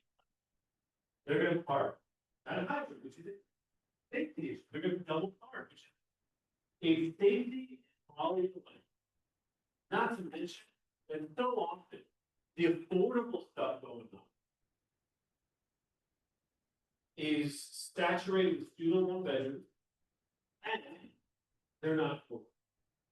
What they do is if it receives city subsidy, is if it's affordable, even if it's for maybe 130% of AMI. So I was looking at Housing Connect, yeah, it's crap, well, I don't like the bill. I introduced them to, just so you know, West Bronx County. The great part of crafting legislation to make housing connect work better for you. But you can search it. I found it on running dead a building 12 units. Like, ooh, we built 12 units. Yeah. It's $3,000 for a 1-bedroom apartment. They can't afford it, even though it's considered affordable. It's not full. It's within a bracket of, and so it's only over $123,000. And you see that all over the place. They say we're building X number of units. Tell me about that company. It's not affordable. It's not affordable. A studio's one bedroom. I mean, my kids. It's not for me. It's not for the neighborhood. But not to mention the damn parking. So now we have it's called you. And it means that if a developer comes along and says, like, I want to build bigger, instead of dealing with the city agency, instead of dealing with the mayor, they deal with us. Because ultimately, they have to change zoning to build bigger or build bigger. They go through a vote of the city council. And they typically defer to local members to negotiate. So we just voted on one like 2 weeks ago in Cambridge. A developer came and said, you know what, this is a car rental place. We want to build some houses. We want to rebuild it both for its use and for its time. We want to build 13 stories taller than what's around the neighborhood. And I said, you know what? I'm okay with it. But you gotta have unity prevention. You have to have parking, and you have to have free infrastructure. Yeah. And they work with us, and I got to develop. They work with us and guess what? 2 weeks ago, we voted to rezone it for a building that's majority to it. It has 180 parking spaces, which is not used by the residents and used by the public. Increased resiliency for green infrastructure, it's right next to the beacon. Like that's the type of stuff we need in our neighborhood. Yes. We are, community members are empowered when we. But you have a choice now on the ballot. What's 2, 3, 4 various ways to say, if you vote yes, we're going to take away the community these things. And in my view, math, I've really been later. Bad we have modest increase in housing. It doesn't say low, it's affordable. Not low. So here's what some of the proposals are. Do third phase of the development. through page 10. Oh, fantastic. Thanks. Yeah, I'm gonna wrap here. Overall, just what the framework said, in certain circumstances, if they build any of them, affordable, doesn't have to be affordable, it has to be subsidized. And it comes from the recommendation, the tax subsidy, and not all of the units even have to be affordable. Even if the units get affordable are like, well, we got Cambridge, which is like the cheapest one, like $500, 500 change a month, or measure or something. That it's low 37% AMI. Yeah. But there's no, but the definition they use the charter. Yeah. Yeah, so. The point is, not even they are actually don't have to be affordable.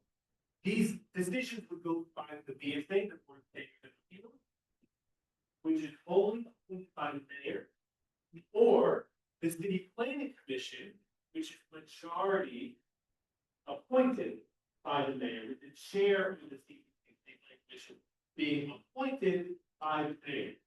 So, if you think it's a great idea to have even less power to give the mayor to consolidate all that power to go whatever the heck they think is best for our community. But if you want to be like me and say we need to retain what voice we have, we need to retain the influence that we have, we need to retain our local vote. Like, if you're going to go to a lead voice involved in a meaningful way. You believe that just like then you will vote no on question 2, 3, and 4 back of your ballot. I think I'm going to pretend I kept it under 5 minutes. Say that I have, and I do, by the way, just wanted to, I do have flyers here about proposals, office information, and immigration services. Question 2, 3, and 4. Questions on the back 2, 3, and 4. Proposal. What's question 2, 3, and 4? There's stuff I won't get into now. I had information up here. I didn't talk about all the work, the immigration work, but come up here and get some of that if you're interested. Thank you all so much for listening.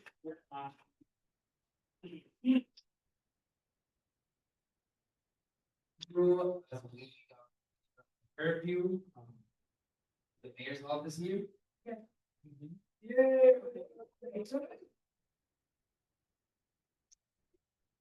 Good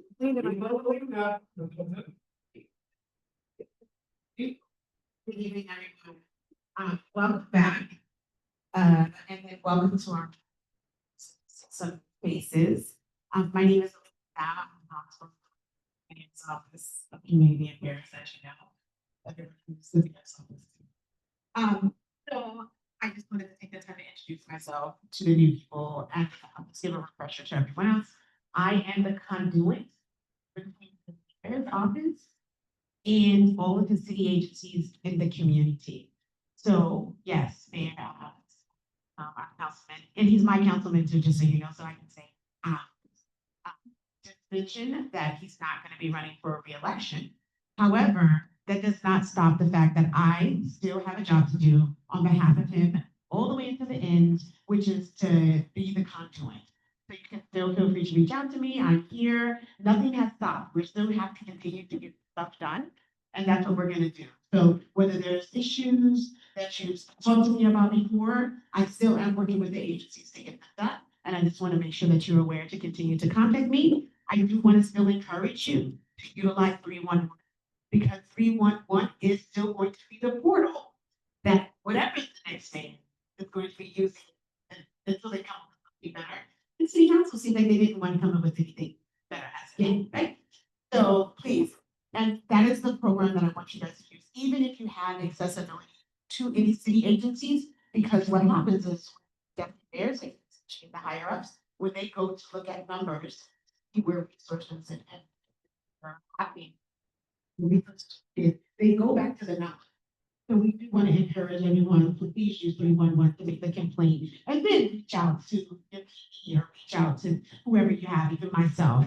In addition to that, I know that you're aware that we have EQ teams those that are quality of life officers, I do want to encourage you to please, if you're able to, when you are putting in the 311 complaint, it can be anonymous or not, picture.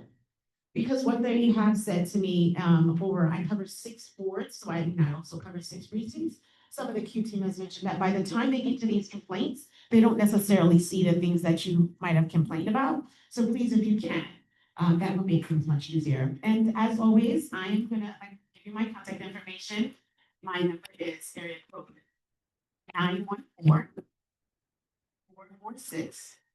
914-446-8393. And my email is D is David, OW, E is in Edward, at cityhall.nyc.gov. Please feel free to contact me. Thank you, that's happening. VP's office.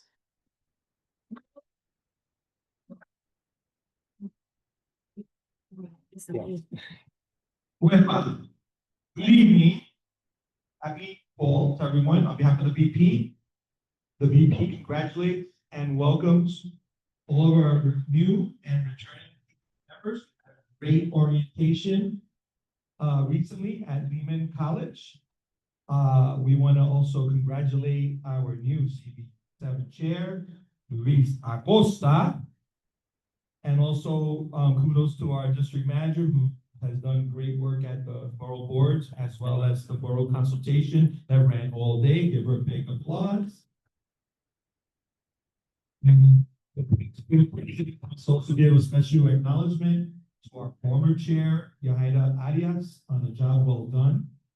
And a speedy recovery to our veteran extraordinaire, Chad Yeh. Let me go fast because I know stuff is going on. The VP allocated $4.5 million in funding for fiscal year 26 to support critical infrastructure, critical enhancements in our schools, health, and housing equity. Skip. 1.5 million to fund clean streets and safe streets initiatives combating illegal dumping. In FY25, the borough president's office allocated resources for security cameras and mobile command unit. This year's allocation expands the foundation additional targeted investment in public safety. Skip. $1.5 million the borough president is allocating for NYPD. $500,000 will go to sanitation. In other words, skip. Borough president joins community leaders to launch Healthy Bodegas. Fresca 2025 Healthy Fall Choices coming soon. October the 1st, 10 to 2, Empowerability Job Fair for All Abilities. That's at Borough Hall, 851 Grand Concourse. Summing up, Tour of the Bronx, 31st annual Tour of the Bronx is Sunday, October the 5th. Register at ilovethebronx.com. Bronx LGBTQIA plus task force and the Bronx ET HIV Roundtable is hosting Halloween extravaganza Thursday, October the 10th, 5 p.m. to 10 p.m. Lashana Tova, happy, healthy New Year, 5786. Let's go Yankees, Wepa. Woo!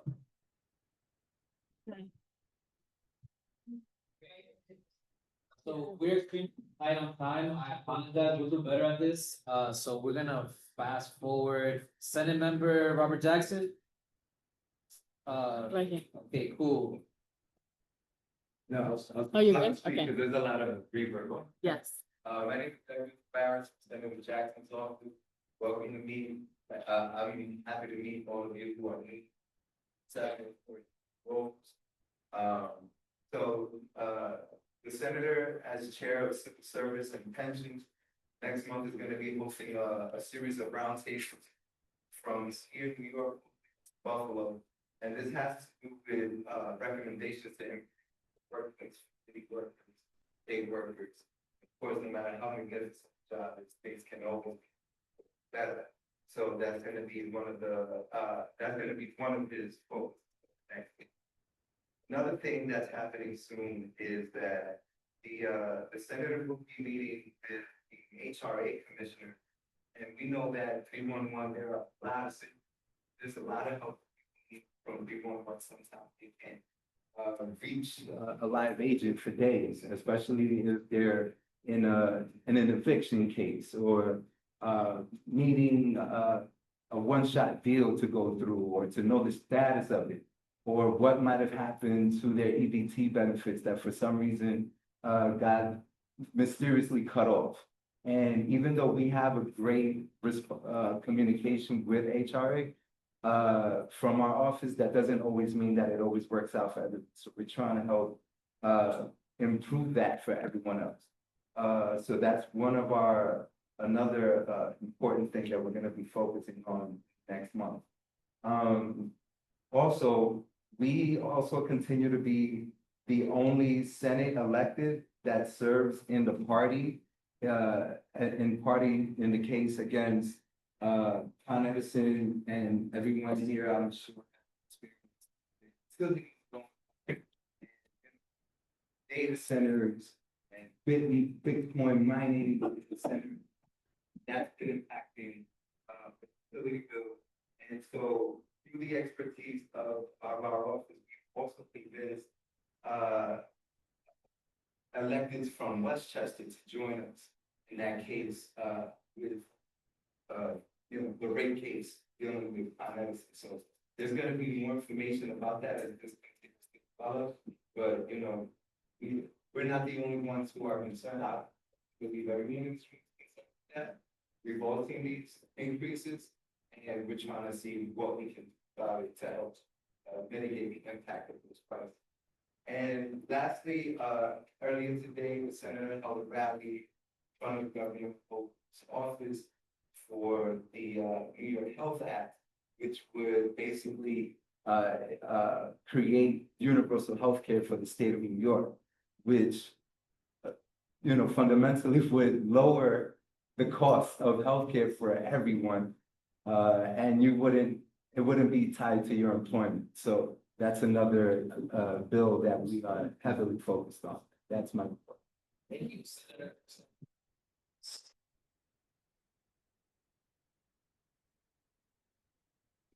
Take that left. I'm actually gonna use the mic. Hi, good evening, everyone. My name is Lani Mendoza Torres. I'm the district director for Senator Gustavo Rivera. I just want to welcome board members to C7. Thanks so much for being here today. I love seeing you faces. I'm going to try to be as quick as possible, but I want to highlight a couple of things that come up today. Do have a couple of events coming up. Tape to grab them, but in terms of restaurants, you mentioned a couple of the cameras and information that has been out there. So we Senator funded through 7's capital request that came out last year, cameras through New York City parks. We have received word this week that the installation started on Monday, yesterday, and we are looking to have this installed before Halloween. But I believe we all received my emails, and I will make sure to keep you updated as that goes. Of course, we all heard of the unfortunate incident that happened, and ever since that has appeared, as I mentioned, the 5-2 council meeting, we want to continue conversations with our colleagues, all fronts, community, to make sure that the solutions, right, not just installation of cameras, but also other ways that we can keep our involved. These are not Argus cameras, so those are the ones that NYPD would monitor. These are completely being city parks. They would NYPD wouldn't have access to these. I want to talk a little bit about ICE. The center has been doing a lot of advocacy against ICE and what has been immigration. A couple of times, CNN everywhere has been acting in terms of supporting his community, and he won't back down. And today I want to ask you today to join us in sharing rights upon English and Spanish. I have a couple of books have form that you can fill out and mail them to you. We can schedule to pick up at our district office. Anything helps to help our just because so we want to make sure that we keep our guns we can help this. We also have immigration clinics. We have been seeing a lot of to cancel. But you know, I don't need to, even if they don't live in the Center District, they can have paid payments, so just give me a call. And lastly. Yes, Kingsbridge Armory, the center provided testimony today and the underlying, and I saw a couple folks that they're. Yeah, and the underlying is the armory should be for Bronx, right, not for the public purse. EDC neglected this land for many, many years, and there should be something there that comes back to our community, not just to our community benefits agreement, but so much more beyond that. I'll leave it there. No, flyers on the table. Thank you. We're going to stick to our 2 minutes each, so Eureka Tapia's office, followed by the district attorney, Bronx District Attorney's office. Thank you. My name is Franklin Mateo, community.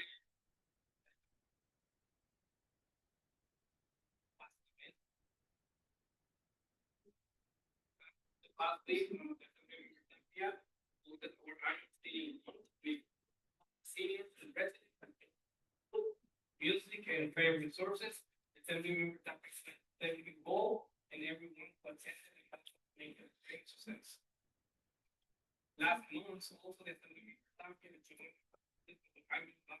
event, used them with a thing in which 83 regular filled with supplies to the assembly member that came provide free legal help around the house and agents for district clinic, and also, as for the next months, the assembly member that basically an HRA specialist available.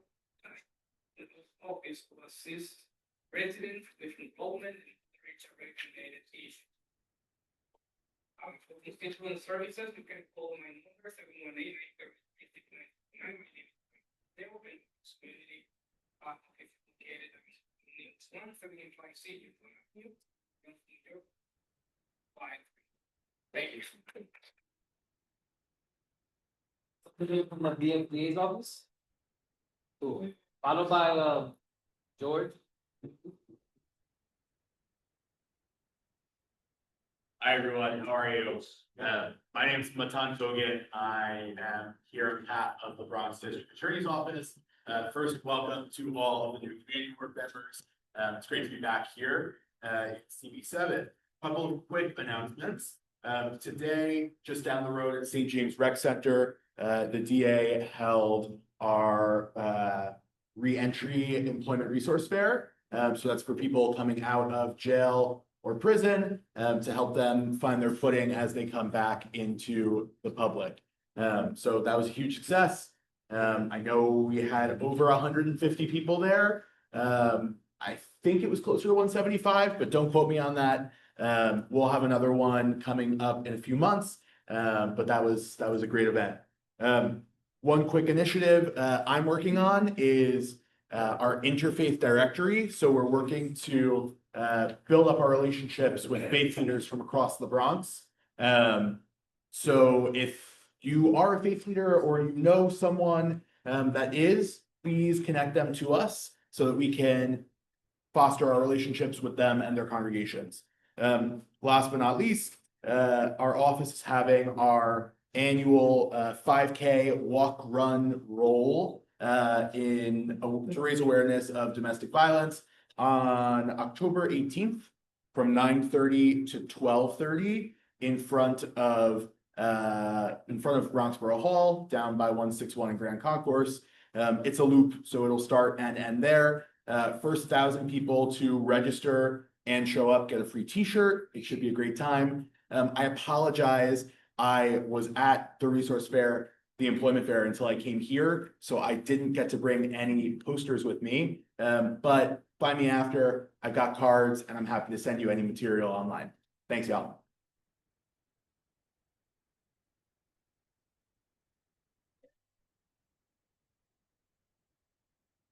My name is George Cook. I'm from Councilmember Oslo Felice's office.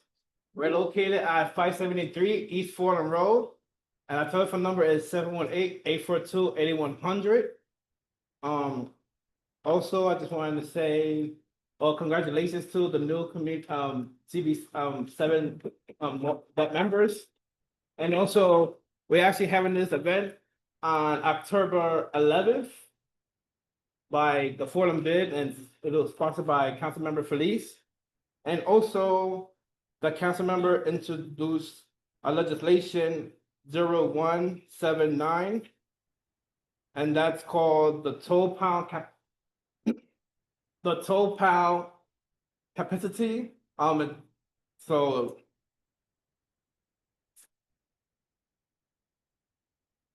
So this law is, it lets the police department, so it lets the police department, have more space for towing cars, to say. And the legislation says this would require the police department to operate tow pound facilities with sufficient capacity to meet a rate of vertical towing necessary to detect illegal conducts. The police department will also be responsible for issuing public reports on towing facilities and the department utilizing of vehicle towing in response to the violation of the traffic laws, rules, and regulations. So if you want to know more about the legislation, you could call our office, ask for a legal edge. That's Guillermo Rodriguez.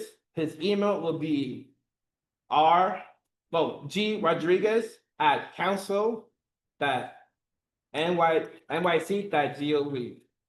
Thank you. Have a good night.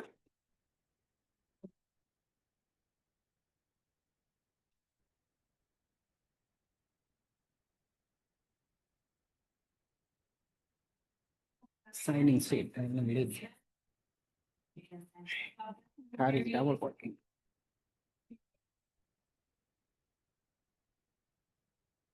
And I also live here in the district. I've been here for 33 years, my entire life. I have a few talking points to share with everybody about how we're going to be dependent that we are experiencing in the office. Use our issuance with backpacks, with sleep packs for the kids, start their day. As well as. So we're gonna. Same problem. That's the big number. Because our community. Anything from the With way? our research. Texting. And we are monitoring. That's coming up, I know that we're on time, so maybe you guys want to reach out to the office, and we'll conference here for you guys. We have the fall festival coming up on October 11th. And then we have our HPP mobile band that's coming on October 15th, which is something that I'm sure to be incident. The IQ event, which will make you team coming up at our office. From any after work camp, we can send anybody to call us, sign them up. That's on class for that. And so, we gotta do it for big off happening, November 13th, Saturday. The summer with four incidents. And then Dairy 9, trick or treat, street, finally on October 20th. We have to have a few legislation updates, but I'm sure it's excited that. So, they've been a few things, and things Intro 428, which was to address the wage theft on construction sites. As well as into 430. I think that's where I'm going to settle, and I'll keep up the conference up here. Thank you guys for having me.